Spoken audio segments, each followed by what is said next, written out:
प्यारे दोस्तों, नमस्ते। आज मैं आपको एक बड़ी ही रोचक कहानी सुनाने जा रही हूँ। एक गांव में किशोरी लाल नाम का एक आलसी ब्राह्मण अपनी पत्नी कलावती के साथ रहता था। किशोरी लाल आलसी तो था ही, पर वो भगवान शंकर का परम भक्त भी था। वे सुबह शाम शंकर जी की पूजा करता और भगवान शंकर का नाम जपता रहता था। किशोरी लाल रोज यही दो काम करता था।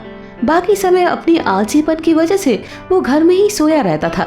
इसी वजह से किशोरी लाल और उसकी पत्नी के बीच आए दिन अनबन होती रहती थी। सुनते हो जी, आज जल्दी से खाना खाकर खेत चले जाओ, आज फसल काटनी है। और हाँ, खेत से आते हुए सरसों का साग भी लेते हुए आना। घर में सब्जी बनाने को कुछ भी नहीं है, आते हुए भूल मत जाना, नहीं तो आज खाना नहीं बनेगा, मैं पहले से ही बोल रही हूँ। पत्नी ऐसा बोल ही रही थी कि किशोरी लाल अपनी पत्नी की बातों को नजरअंदाज करके बिस्तर पर सोने चला जाता है। कैलाश में बैठी माता पार्वती भगवान शंकर से कहती है, भगवान, ये आपका कैसा भक्त है? ऐसा क्या कारण है कि आपकी भक्ति तो करता है पर कोई कर्म नहीं करता? आपको तो इसका मार्गदर्शन करना चाहिए। मैं सब देख रहा हूँ पार्वती। पिछले जन्म में ये एक आलसी गधा था जो एक शिव मंदिर के सामने आकर सोता रहता था। सोते सोते भी उसे मंदिर में भक्तों के द्वारा किए हुए मंत्रों का उच्चारण सुनाई दे जाता था और श्रावण मास में उसकी मृत्यु हो गई। इसी कारण इस जन्म में ये मनुष्य रूप में जन्मा तो है, पर इसका आलसी स्वभाव नहीं गया। सही समय आने पर मैं इसे उचित शिक्षा दूंगा। अरे ये क्या, तुम वापस सो गए? उठो जल्दी और खेत में जाओ, आज फसल काटने जाना है। खेत में फसल बहुत बड़ी हो चुकी है, अगर आज फसल को नहीं काटा तो उसे जानवर चर जाएंगे, नहीं तो कोई चुरा लेगा। मेरी बात सुन भी रहे हो? हे भोलेनाथ, न जाने इनका आलस कब खत्म होगा, मैं तो इनसे तंग आ चुकी हूँ। कलावती बोलती जा रही थी, पर किशोरी लाल को तो कोई फर्क ही नहीं पड़ रहा था। वो चुपचाप बिस्तर पर लेटा हुआ था। किशोरी लाल को कुछ बोलता हुआ न देख कलावती रसोई घर में जाती है और वहाँ से एक बाल्टी पानी लाकर किशोरी लाल के ऊपर डाल देती है और वो पूरा भीग जाता है।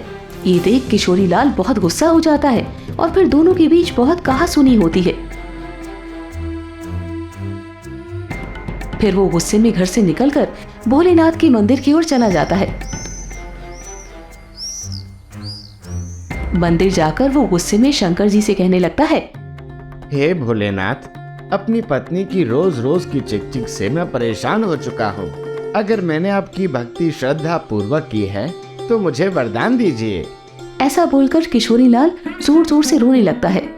उसके भक्तिभाव को देखकर भोलेनाथ स्वयं किशोरी लाल को दर्शन देते हैं और कहते हैं, किशोरी लाल, तुम मेरे परम भक्त हो, तुम्हारी भक्ति से मैं बहुत प्रसन्न हूँ। बोलो, तुम्हें क्या वरदान चाहिए? किशोरी लाल भगवान शंकर को देखकर पहले तो हैरान रह जाता है, फिर शंकर जी को प्रणाम करके उनके सामने अपनी इच्छा प्रकट करता है। हे भगवान, मुझे एक ऐसी चीज दीजिए जो मेरी बात सुने और मेरा सारा काम कर दे। ठीक है, ये लो मेरा एक छोटा सा त्रिशूल। इस त्रिशूल को तुम जिस चीज पर भी रखोगे वो अपना काम खुद ही करने लग जाएगा और काम खत्म करने के बाद ही रुकेगा। पर हाँ, अगर तुमने काम करते हुए किसी को मना किया तो त्रिशूल हमेशा हमेशा के लिए गायब होकर मेरे पास आ जाएगा। भगवान शंकर अपना त्रिशूल किशोरी लाल को देकर वहाँ से अंतर्ध्यान हो जाते हैं। उस त्रिशूल को पाकर किशोरी लाल बहुत खुश हो जाता है और मन ही मन सोचता है कि अब से उसे कोई भी काम नहीं करना पड़ेगा। फिर वो त्रिशूल लेकर घर जाता है और अपनी पत्नी को शंकर भगवान के दिए हुए वरदान के बारे में बताता है। ऐसे ही कुछ दिन गुजर जाते हैं।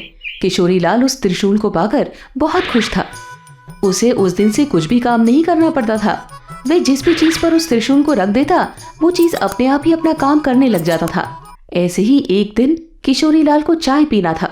उसने चाय के बर्तन में त्रिशूल रखा और बोला, मुझे एक कप चाय बना दो। ये बोलते ही चाय के पतीले में अपने आप ही दूध, चीनी और चाय की पत्ती डल जाती है और फिर उसको एक साथ उबालकर एक कप चाय बनकर उसके सामने आ जाती है। इसी तरह वो हर काम में शंकर भगवान की दी हुई उस त्रिशूल को इस्तेमाल करता। घास में पानी देना होता तो वो त्रिशूल से अपने पानी देने वाली पाइप को छूकर पाइप को कहता, पाइप, ये एक बाल्टी पानी अपने आप से इन फूलों पर डाल दो। पाइप को ये काम बोलकर किशोरी लाल घर के अंदर सोने चला जाता है।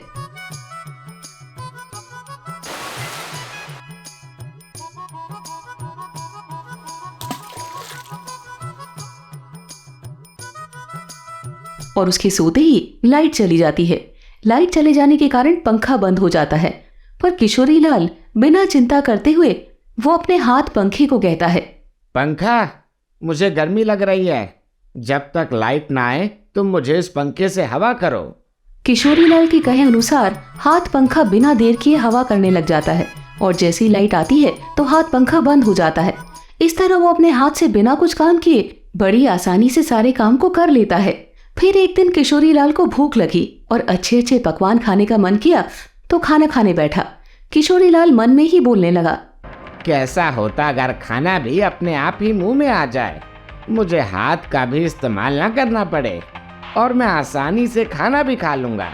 ये सोचकर वो खाली प्लेट पर त्रिशूल रखकर बोला, अच्छे अच्छे पकवान मेरे मुंह में अपने आप आ जाओ। ऐसा कहते ही प्लेट से तरह तरह के पकवान निकलकर किशोरी लाल के मुंह में जाने लगे। तरह तरह की मिठाई, नए नए स्वाद पकवान और बिना रुके अपने आप ही उसके मुंह में जाने लगे और वो बड़े मजे से उन्हें खाकर आनंद ले रहा था।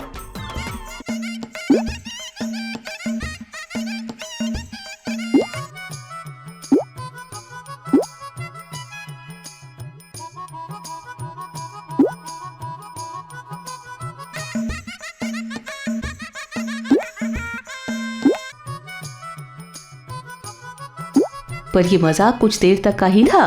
थोड़ी देर में किशोरी लाल का पेट भर गया और वो खा नहीं पा रहा था, पर खाना था कि रुकने का नाम ही नहीं ले रहा था।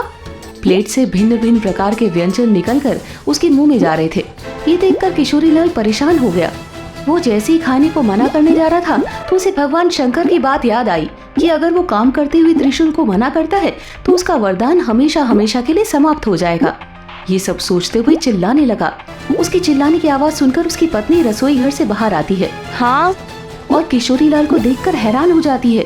फिर किशोरी लाल से उसकी पत्नी खाने को रोकने के लिए बोलती है, पर वो शंकर भगवान के दिए हुए वरदान को नष्ट करना नहीं चाहता था।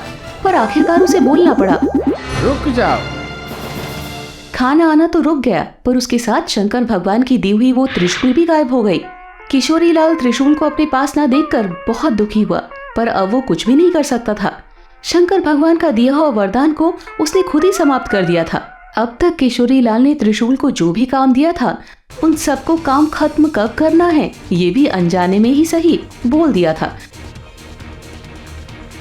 मुझे एक कप चाय बना दो।